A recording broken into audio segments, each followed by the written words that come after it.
Hello mga kalagan! For today's video, naghikay taglamas para i-marinate sa karning baboy unya.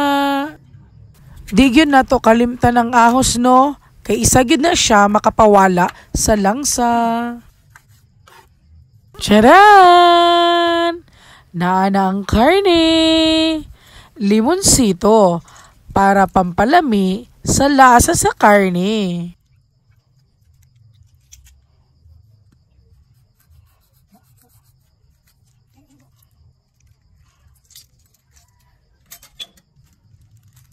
Butangan pod nato og pamintang durog. Lamigid kayo mukaon basta ang pagkaon na ay daghang paminta. Oh, di ba? Pati ang bukog iprito na. Kay kapoy na kayo magsigig sabaw-sabaw no. Butangan og asin para ma-set aside na dayon ang karni. Then ma-marinate for 1 to 2 hours.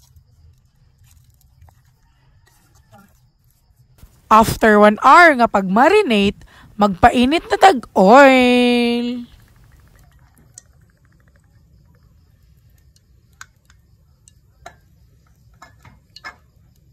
Kay di pa man ta sure nga inana na daay kainit ang oil, butangan sa natog ahos. Goods na ni sa kainit oy, mag-start na dayon tagbutang sa karne.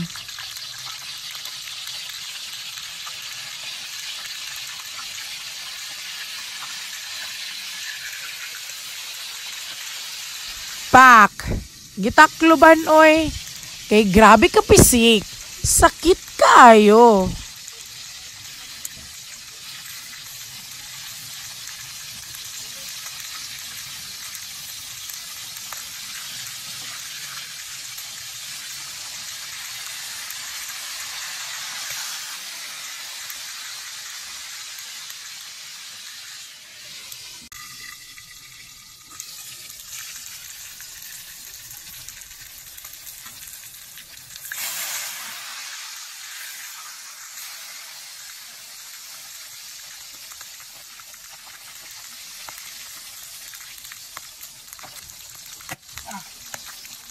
Agaray oy, musokol po ang karne, ang oil pa gipabalos.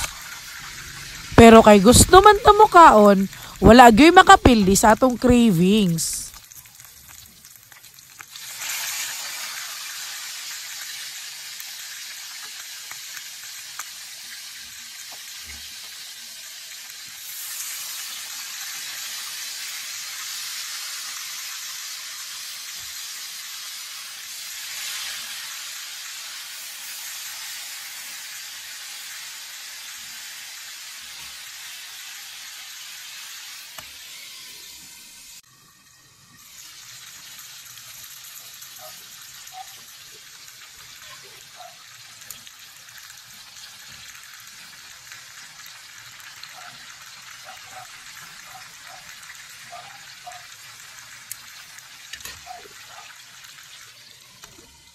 Kay hapit naman ta mahuman og luto, mag-prepare na ta sa atong sauce. Lisudas kahimtang oy, ang isa ka kamot nag-video, ang isa ka kamot naghikay para sa sawsawan. Dili gyud pwede mawala ang sili, mo nang ato ng pisaon para lami ang kaon.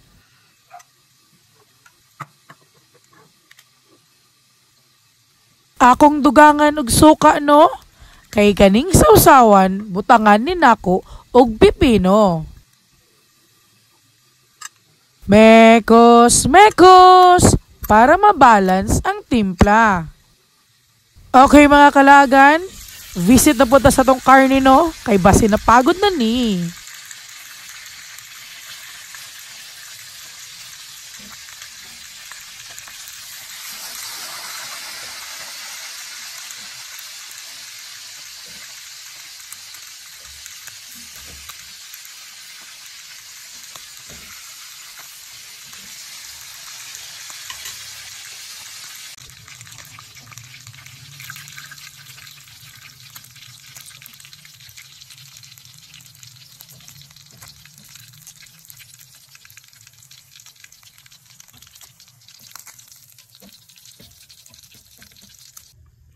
Tadang! Human ako gluto. Let's eat na mga kalagan.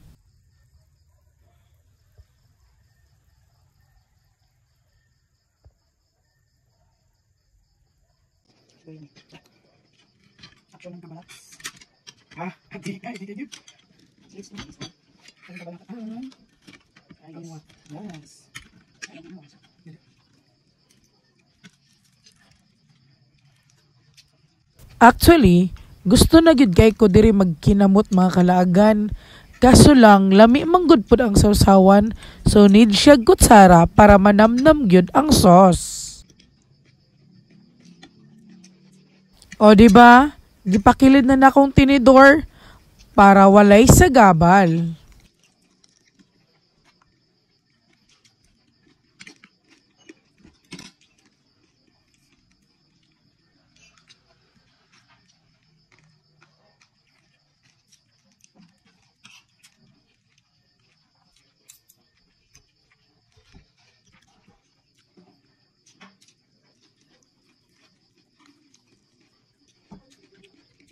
Kay crispy man ang atong karne, crispy pod ang atong pipino.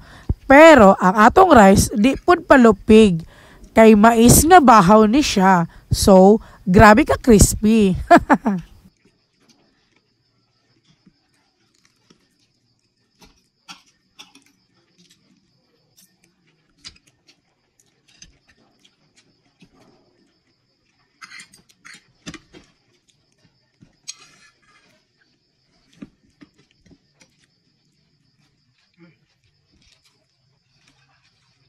Pak! O, di ba? Halos isabaw na nako ang sausawan kay perte gyud gagahi ang rice. Wow, kaya mi sa pipino oy. Naglaway na noon ko ron while nag-edit.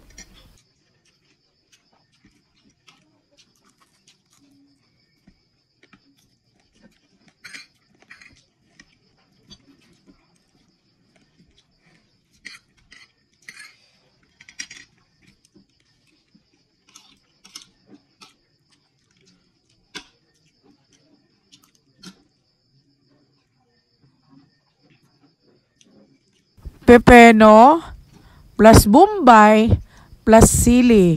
Ah, Mia ay. Perfect combo.